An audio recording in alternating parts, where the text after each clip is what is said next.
tenga Biblia me acompaña. Vamos a ir al libro de Hebreos. Amén. Libro de Hebreos, capítulo 1 y versículo 1. Leemos en el nombre del Señor. Amén. Dice la Biblia: Dios, así empieza Hebreos.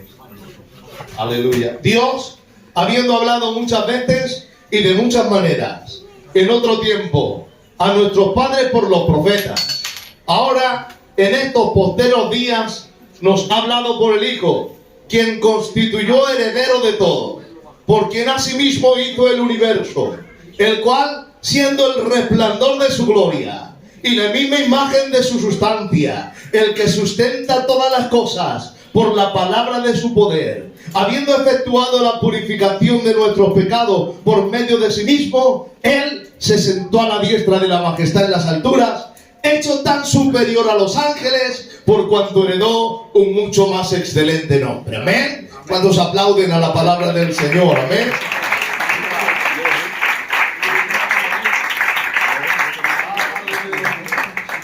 En esta tarde permíteme que no le hable de nadie. Vamos a hablarle de Cristo. Amén. Vamos a hablarle del personaje principal de la eternidad. Amén. Y dice la Biblia: Dios, habiendo hablado muchas veces y de muchas maneras. Amén. Dios ha hablado muchas veces y de muchas maneras.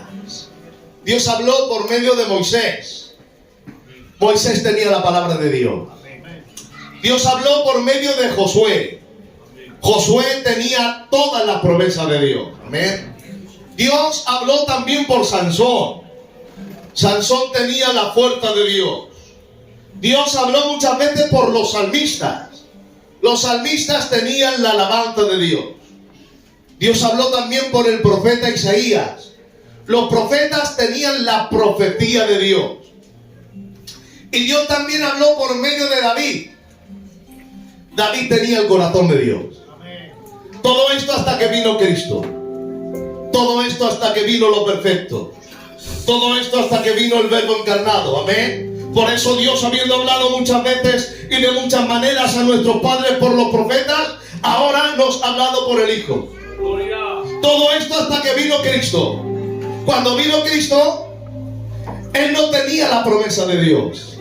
Él era la misma promesa de Dios. Amén. Cuando vino Cristo, Él no tenía la palabra de Dios. Él era la misma palabra de Dios. Amén. Cuando vino Cristo, Él no tenía la fuerza de Dios.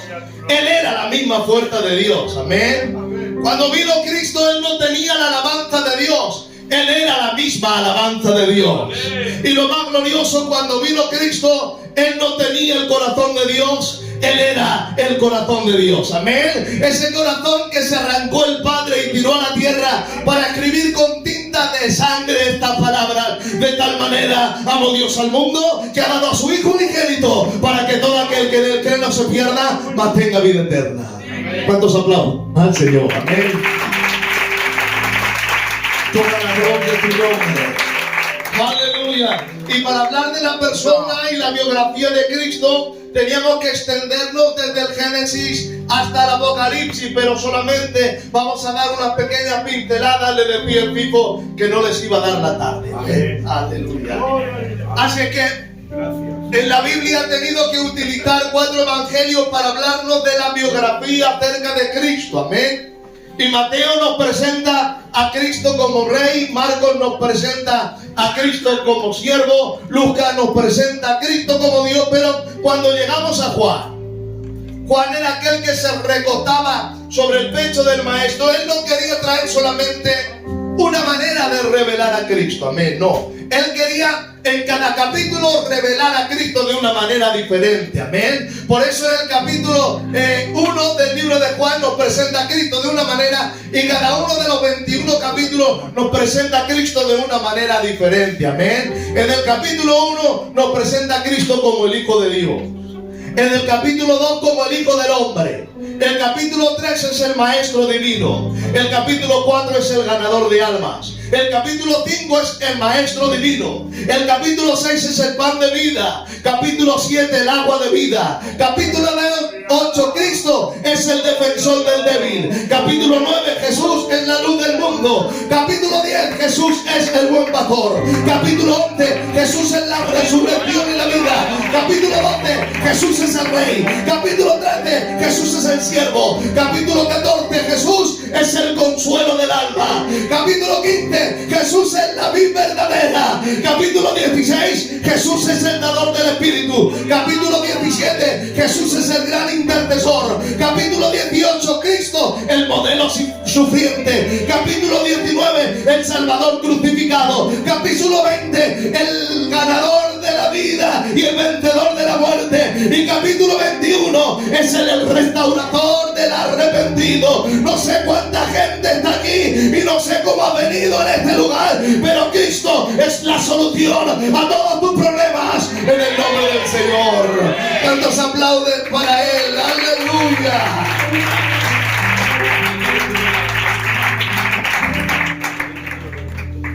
Cada uno de los evangelistas nos presenta a Cristo de una manera diferente, pero aún los evangelios se nos quedan cortos para hablar de Jesús. Digo más, hasta el Nuevo Testamento se nos queda corto para hablar de Jesús. Es más, aún la Biblia se nos queda corta para hablar de Jesús. ¿Por qué? Porque la Biblia tiene principio y tiene fin.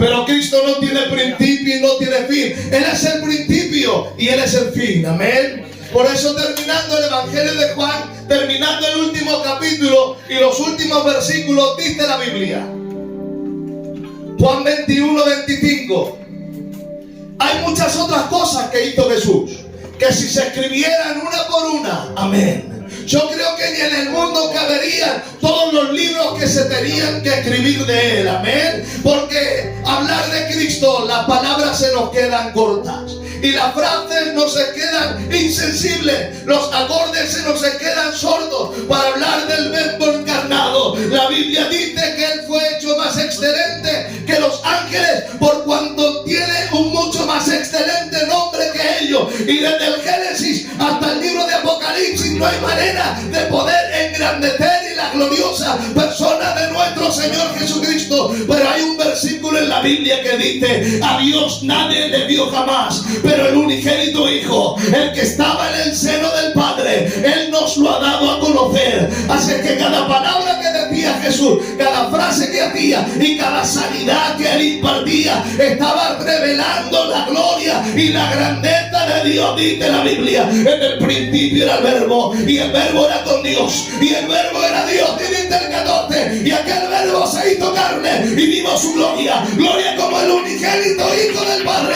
lleno de gracia y de verdad. ¿Cuántos aplauden la gloria de Jesús? Amén.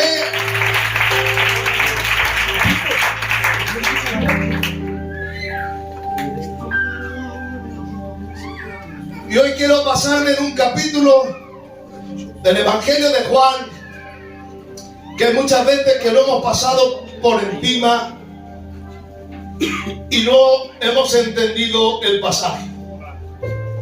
Libro de Juan, capítulo 3 y versículos 14 y 15. Libro de Juan, capítulo 3, versículo 14 y 15. Yo no sé por qué, pero no se ha hablado mucho de este tema, ¿no? Tienes que verse con un alabanza. Dice la Biblia, antes de llegar al corazón de la Biblia, mira cómo llega. Llega de esta manera. Juan 3:14. Y así como Moisés levantó la serpiente en el desierto, amén, así es necesario que el Hijo del Hombre sea levantado, para que todo aquel que en Él cree no se pierda, mas tenga vida eterna.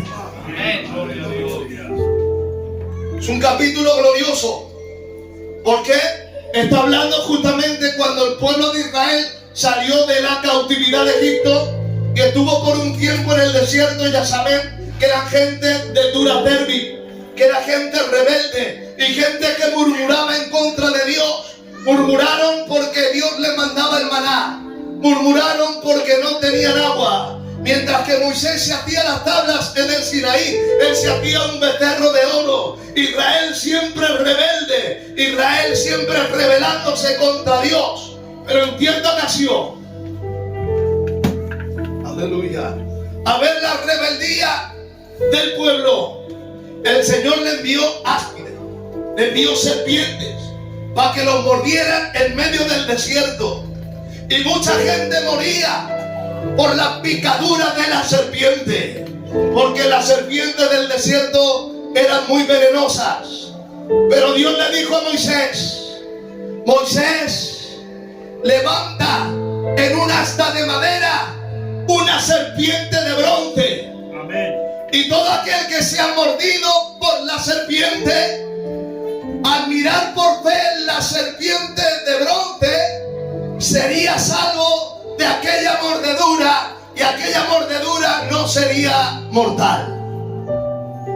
Le dijo: levántate una serpiente de bronce en un asta de madera, y aquel que fuera mordido por la serpiente, pero mirara con fe aquel asta de madera, sería sano y no moriría instantáneamente. Aleluya. Y ahora aquí nos dice la Biblia: como Moisés levantó la serpiente del desierto, así es necesario que el Hijo del Hombre sea levantado, para que todo aquel que en él cree no se pierda, mas tenga vida eterna. Saben que Adán, aleluya, todos hemos recibido la mordedura de la serpiente. Dice Romanos capítulo 5 versículo 12: el pecado entró en el mundo por un hombre, y por el pecado la muerte. Así la muerte pasó a todos los hombres, por cuanto todos pecaron. Y por cuanto todos pecaron, están destituidos de la gloria de Dios. Todos habíamos recibido por herencia, amén, la imputación del pecado. Aleluya. Todos habíamos recibido por herencia la imputación del pecado. Y por cuanto todos pecaron, estaban destituidos de la gloria de Dios. Pero había una promesa en el Génesis. Aleluya. Había una promesa en el Génesis. La primera promesa de la Biblia, Génesis 3:15, donde dice, aleluya, de la simiente de la mujer, de la simiente de la mujer vendrá uno que aplastará la cabeza a la serpiente. De la simiente de la mujer, aleluya, vendrá uno que aplastará la cabeza a la serpiente. ¿Saben lo que hacía la serpiente cuando mordía? Cuando la serpiente muerde, paraliza la mitad del cuerpo, de tal manera que quieres levantarla, el pie y no puede, quieres darle fuerza al pie y no puede. Por eso todo aquel que tenía la mordedura de la serpiente nunca podría aplastarla. Pero la promesa es esta: vendrá uno de la simiente de la mujer, aleluya, con el calcañar limpio. Aquel que no tendría la mordedura de la serpiente, con el calcañar limpio, él tendría la autoridad de aplastar la cabeza a la serpiente. Colosenses capítulo 2 versículo 15, aleluya. Cristo, despojando a principados y potestades, los exhibió públicamente, triunfando sobre ellos en la cruz. Que gloria tenga su nombre, aleluya. Gloria a Dios. Amén. Como Moisés levantó la serpiente en el desierto, así es necesario que el Hijo del Hombre sea levantado, para que todo aquel que en él cree no se pierda, mas tenga vida eterna. Una mirada de fe, aleluya. Aquel asta levantada en el desierto era suficiente para poder ser sano de la mordedura de la serpiente. Por eso dice la Biblia, libro de Hebreos: puestos los ojos en Jesús, el autor y el consumador de la fe. ¿Saben? El epicentro de la salvación es Jesús. Él es el autor y el consumador de la fe. Abraham no es el padre de la fe, Abraham es el padre de los creyentes. Amén. El autor y el consumador de la fe es Cristo. Por eso puestos los ojos en Abraham, no, puestos los ojos en Jesús. ¿Y cómo se salvaba el Antiguo Testamento? Aleluya. El Antiguo Testamento se salvaba por la fe, mirando a aquel que habría de venir. Aleluya. Así se salvaba el Antiguo Testamento. Dice la Biblia, libro de Salmos capítulo 130 versículo 6, que espere Israel a Jehová, que espere ardientemente a Jehová, más que los centinelas a la mañana y más que los vigilantes en la mañana, porque en Jehová hay redención y perdón de pecados. Y dice, y Él perdonará de todos los pecados de su pueblo. ¿Cómo se podía salvar el Antiguo Testamento? No se salvaba por obras, no se salvaba por cumplir las leyes, no se salvaba por guardar los mandamientos ni los días de reposo, sino por una mirada de fe. Aquel que había de venir, de esa manera era salvo para la gloria de su nombre. Y ahora, ¿cómo nos podemos salvar nosotros, los del Nuevo Testamento? Los del Nuevo Testamento nos salvamos mirando por fe a Jesús. Amén. Aquel que murió hace 2000 años. Por eso nos salvamos, dice la Biblia. Como Moisés levantó la serpiente en el desierto, así es necesario que el Hijo del Hombre sea levantado, para que todo aquel que en él cree no se pierda, mas tenga vida eterna. Todos aquellos que hemos recibido a Jesús, todos aquellos que miramos con fe en Jesús, dice la Biblia, justificados pues por la fe, tenemos paz para con Dios por medio de nuestro Señor Jesucristo. Así es que Cristo, el crucificado, es el centro de la historia. Por Él se salvan los del Antiguo Testamento y por Él se salvan los del Nuevo Testamento. Dice la palabra de Dios, libro de Romanos, dice la palabra, Él es uno y Él justificará por medio de la fe a los del Antiguo Testamento y por medio de la fe a los del Nuevo Testamento. Dejamos pueblocito uno, derribando la separación intermedia y trayendo la paz mediante la sangre de su cruz. Apláudele para la gloria de Dios.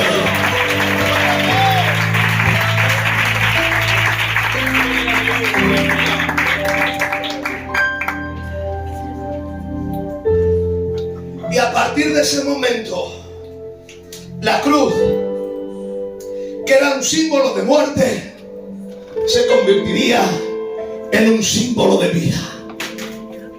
A partir de ese momento, la cruz, que simbolizaba la muerte, se convertiría en un símbolo de vida. Por eso nos dice la Biblia, el que oye mi palabra y cree al que me envió, tiene vida eterna y ya no vendrá condenación, porque ha pasado de muerte a vida. La cruz ahora ya no solamente simboliza muerte, ahora la cruz también simboliza victoria, porque Cristo despojó a principados y potestades, los exhibió públicamente, triunfando sobre ellos en la cruz. Amén.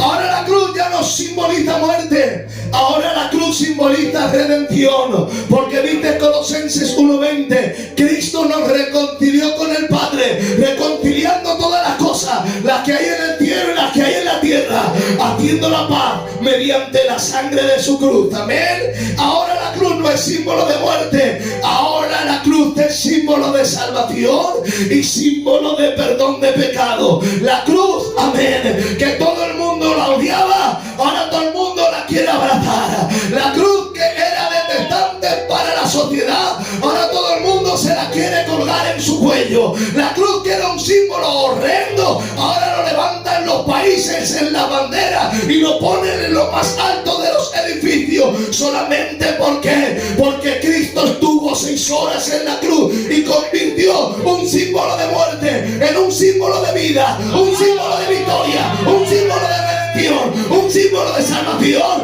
y un símbolo de perdón de pecado. ¿Cuántos aplauden la gloria de nuestro Señor Jesucristo? ¡Aleluya!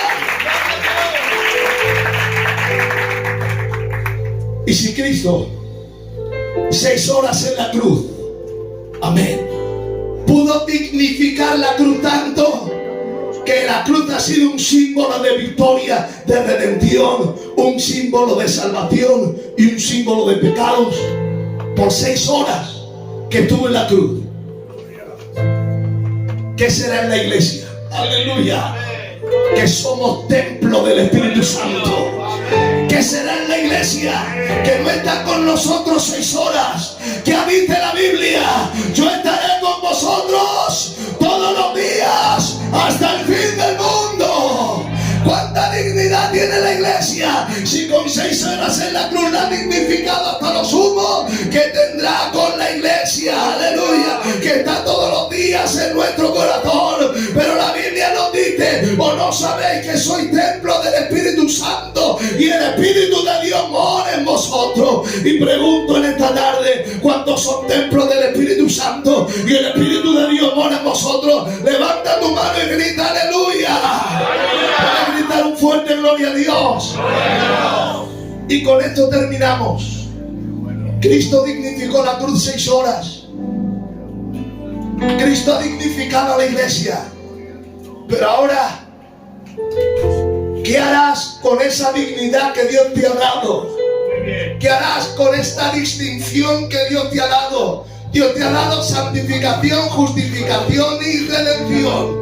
Dios te ha separado del mundo para dedicarte para Él. Ahora somos su templo. Ahora que hemos sido libertados del pecado y hechos siervos de la justicia, tenemos por fruto nuestra santificación y como fin la vida eterna. ¿Qué harás con lo que Dios te ha dado para ti? Con el regalo más grande que Dios te ha dado. Dice la Biblia: ¿cómo descuidaremos nosotros una salvación tan grande? Permíteme terminar con este versículo. Libro Primera de Pedro, capítulo 1, donde nos dice la palabra: como hijos obedientes. Aleluya. ¿Cuántos quieren ser hijos obedientes? Puedes levantar tu mano y gritar un fuerte aleluya.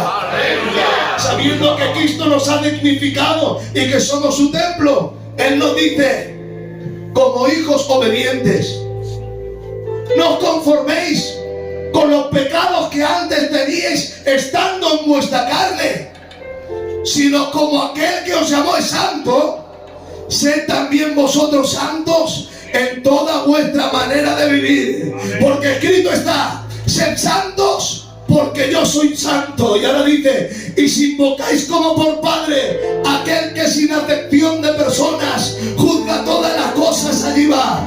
Conducíos con temor, iglesia. Conducíos con temor, allí va. Conducíos con temor todo el tiempo de vuestra peregrinación, sabiendo que fuisteis rescatados de vuestra vana manera de vivir, no con cosas corruptibles como oro o plata, sino con la sangre preciosa de Cristo, como la de un cordero, sin mancha y sin contaminación, ya destinado desde antes de la fundación del mundo, pero manifestado en estos posteros tiempos por el amor que Dios tiene a la iglesia. Dios ama tanto a la iglesia que se dio en la cruz por ella. Dios ama tanto a la iglesia que como Moisés levantó la serpiente en el desierto, Él también fue levantado para que todo aquel que en Él cree no se pierda, mas tenga vida eterna. Dios ama tanto a la iglesia que la ha hecho su templo.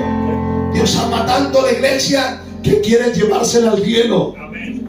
Pero para llevársela al cielo, dice la Biblia: seguid la paz y la santidad, sin la cual nadie verá al Señor. Si Cristo te ha dignificado, tú no lo indignifiques con tu pecado. Teme a Dios y guarda sus mandamientos, porque eso es el todo del hombre. Un fuerte aplauso para el Rey de todos nosotros. Amén.